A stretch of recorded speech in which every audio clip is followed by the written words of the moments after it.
विश्वास, पूरा है विश्वास हम होंगे। नमस्कार दोस्तों, मेरा नाम है प्रशांत और आप देख रहे हैं स्टडी ITI स्किल्स। आज के वीडियो में हम डीजल फ्यूल इंजेक्टर की स्टडी करेंगे और ITI सिलेबस के अनुसार इस टॉपिक के सभी इंपॉर्टेंट पॉइंट्स को डिस्कस करेंगे। तो आप इस वीडियो को लास्ट तक जरूर देखिएगा। आइए स्टार्ट करते हैं।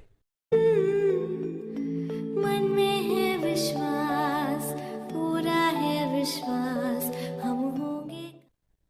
Fuel injector fuel injection system का सबसे अंतिम पार्ट होता है। Diesel fuel tank, fuel filter, fuel feed pump एवं फ्यूल इंजेक्शन पंप से होता हुआ फ्यूल इंजेक्टर में पहुंचता है। कंप्रेशन स्ट्रोक के अंत में जब पिस्टन TDC पर पहुंचने वाला होता है, उस समय फ्यूल इंजेक्टर द्वारा इंजन सिलेंडर में डीजल का स्प्रे किया जाता है। कंप्रेशन स्ट्रोक के अंत में इंजन सिलेंडर के अंदर हवा का दबाव अत्यधिक बढ़ जाता है। इस समय फ्यूल इंजेक्टर द्वारा 120 बार से लेकर 200 बार तक के प्रेशर से डीजल का स्प्रे किया जाता है। डीजल इंजेक्टर निम्नलिखित कार्य करता है। डीजल इंजेक्टर का प्राथमिक कार्य है डीजल को ऑटोमाइज करना। डीजल को ऑटोमाइज करने का तात्पर्य है डीजल को बारीक से बारीक फुहार के रूप में बदलना। डीजल की फुहार जितनी अधिक बारीक होगी, डीजल का दहन उतने ही अच्छी तरह से होगा, क्योंकि अच्छी तरह से ऑटोमाइज हुआ डीजल ठीक समय पर वेपोराइज हो जाएगा। डीजल इंजेक्टर का अगला कार्य है डीजल को कंबशन चेंबर में अच्छी तरह फैलाना। जब इंजेक्टर द्वारा डीजल का स्प्रे किया जाता है तो वह पूरे कंबशन चेंबर में फैलना चाहिए, तभी वह हवा के साथ पूरी तरह से संपर्क में आ पाएगा। डीजल के कण जितनी अच्छी तरह से हवा से मिलेंगे, डीजल उतनी ही अच्छी तरह जलेगा। डीजल इंजेक्टर का अगला कार्य है डीजल स्प्रे को ठीक समय पर शुरू करना एवं बंद करना। फ्यूल इंजेक्शन टाइमिंग के अनुसार डीजल का स्प्रे एक निश्चित समय पर स्टार्ट होना चाहिए एवं बंद भी होना चाहिए। आइए डीजल इंजेक्टर की संरचना को जानते हैं।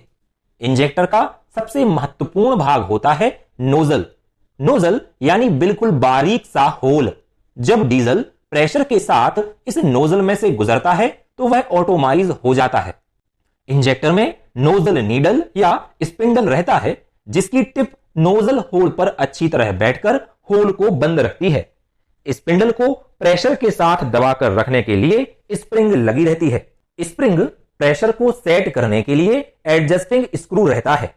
डीजल के इनलेट के लिए इनलेट पैसेज बना रहता है एवं अतिरिक्त डीजल को वापस ओवरफ्लो लाइन में भेजने के लिए भी पैसेज बना रहता है। इंजेक्टर के सभी पार्ट्स को असेंबल करके लॉकिंग नट द्वारा बंद कर दिया जाता है। इंजेक्टर को फ्यूल इंजेक्शन पंप से हाई प्रेशर लाइन द्वारा जोड़ा जाता है। अब आइए इंजेक्टर की वर्किंग मेथड को जानते हैं। सामान्य स्थिति में नीडल या स्पिंडल स्प्रिंग के दबाव के कारण अपनी सीट पर बैठा रहता है, जिससे नोजल होल बंद रहता है। जब FIP द्वारा अत्यधिक प्रेशर से डीजल छोड़ा जाता है तो यह डीजल इंजेक्टर के इनलेट पैसेज से इंजेक्टर में आता है।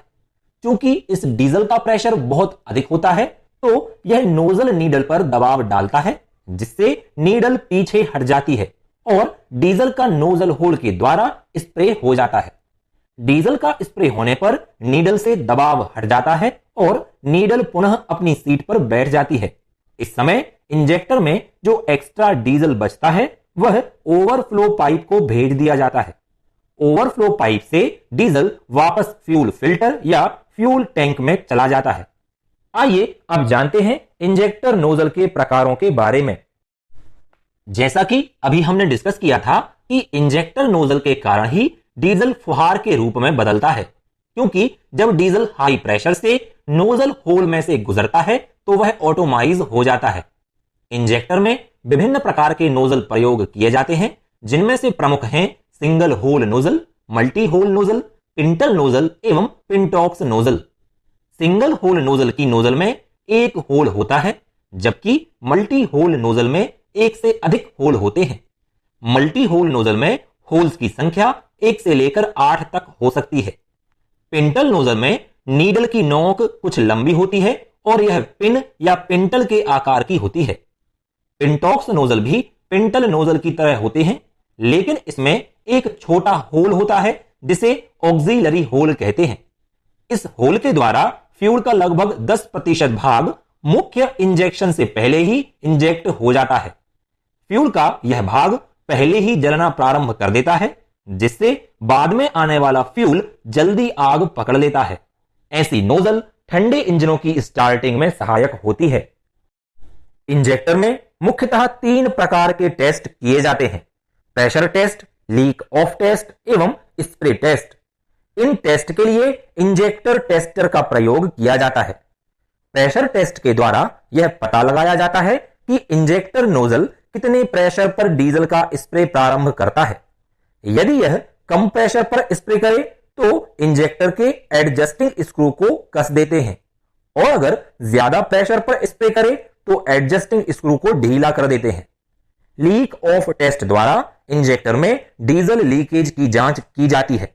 इसके लिए नोजल को इंजेक्टर टेस्टर पर लगाकर उसके अंदर लगभग 150 बार का प्रेशर बनाया जाता है एवं यह प्रेशर लगभग 10 सेकंड तक बनाए रखा जाता है। उसके बाद यह देखा जाता है कि नोजल बॉडी के नीचे कोई डीजल की बूंदें या गीलापन तो नहीं है। अगर वह जगह ज्यादा गीली है तो इसका अर्थ है कि इंजेक्टर में लीकेज है। लीकेज होने पर नीडल एवं सीट को ग्राइंड किया जाता है या इंजेक्टर को बदला जाता है। स्प्रे टेस्ट द्वारा यह चेक किया जाता है कि इंजेक्टर डीजल की सही तरह से ऑटोमाइज कर रहा है या नहीं। इंजेक्टर से निकलने वाली स्प्रे धार के रूप में नहीं होना चाहिए, बल्कि फुहार के रूप में होना चाहिए।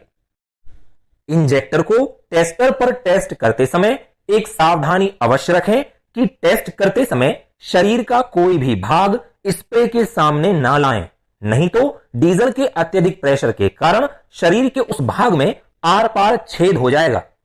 तो ये कुछ महत्वपूर्ण जानकारी थी डीजल इंजेक्टर के बारे में।